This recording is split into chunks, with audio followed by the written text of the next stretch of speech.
Hi, Larry Horist here, and welcome to So There It Is.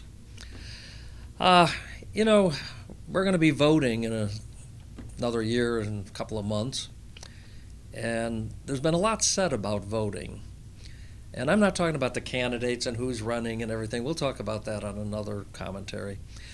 But I'm talking about two issues, which I entitle The Myth of Voter Suppression and the Facts of Vote Fraud. Now, that runs contrary to what you hear all the Democrats talking about. They talk about voter suppression, particularly the black vote. They say minority vote seriously being suppressed. Now, I will give them some credibility because if anyone knows how to suppress black vote, it's the Democratic Party. They did it for 100 years. Oh, they had great ways to suppress the vote. They had the poll tax, they had literacy tests, and when those things didn't particularly work, they had the Ku Klux Klan, they had intimidation, and they had murder. That's pretty much suppressing. As a matter of fact, consider this.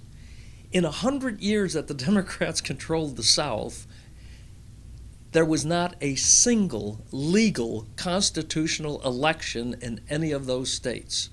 They were all fraudulent elections, and that's how the Democratic Party maintained power in the South, and nationally because of the power of the South. Now, they say we're suffering from a lot of voter suppression. Now, what does it look like today? What are they claiming? Well, they're claiming that there may have been a few precinct voting places moved that might have been less convenient in their judgment to a number of people. Or they may have been consolidated so that there would be more people having to vote at one location, which also could have been considered a convenience. But the interesting thing about all of this talk about voter suppression is it's very marginal compared to what they did in the old days. It's really marginal if it exists at all. And what makes it problematic is that when you do an analysis of the voting numbers, it doesn't appear that the minority vote has been suppressed at all. In 2016, they voted, blacks, Hispanics, in as high or higher numbers than they had previously.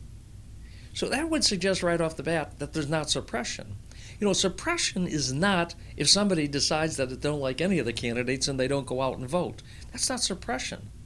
If that's suppression, it's only because the parties aren't putting up people that they like. People have a right not to vote.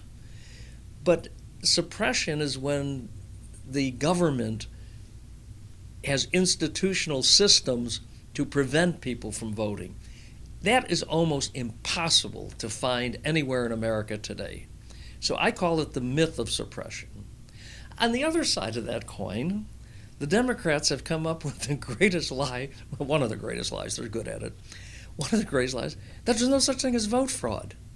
By God, they will tell you that there are studies that show in the last 10 years there have been only 31 examples of vote fraud in the entire country. Can you imagine that? I told that to a Democratic precinct captain, friend of mine in Chicago, and he laughed. He said, I steal more votes than that in one precinct in one election because it's all over the place. Now, if you just take that 31 claim, and I remember Chris Cuomo on CNN sitting there saying, well, this is proof. I mean, we have a study that proves it. Now, if you count just the people in the last 10 years or so who were convicted of vote fraud, it's in the thousands. Convicted. Now, how can a couple thousand people even be convicted of vote fraud if only 31 cases have ever been uncovered? That's not possible. The other thing you have to remember about it is that it is like a tip of an iceberg. It's very difficult to uncover vote fraud. It's very difficult to have it adjudicated. Why? I investigated vote fraud in Chicago. I found thousands of examples where there were more people, more votes for the Democratic Party than there were voters in the precinct. Places where in the senior citizen homes where people, because ballots were cast, they didn't even know they were cast. All kinds of things are going on. So this idea that there's not vote fraud is just utter nonsense. The reason the Democrats are so concerned about it and try to play it down is because when you look at even just the criminal cases, you discover that it's almost always Democrat operatives, Democrat organizations who are committing the vote fraud. Of course, they don't want it to know it's out there. And the problem you have with adjudicating it is when you go to, in Chicago, the courts with evidence, they summarily dismiss the cases because they're part of the Democratic machine. That's the way the system works. In matter of fact, in Chicago, we used to say that for a Republican to win in Cook County, they had to have more than 100,000 vote lead, or the Democrats would, quote, take it away. And you know what that means. It means vote fraud. So voter suppression, very little problem. Vote fraud, very big problem. That's the facts of life. So there it is.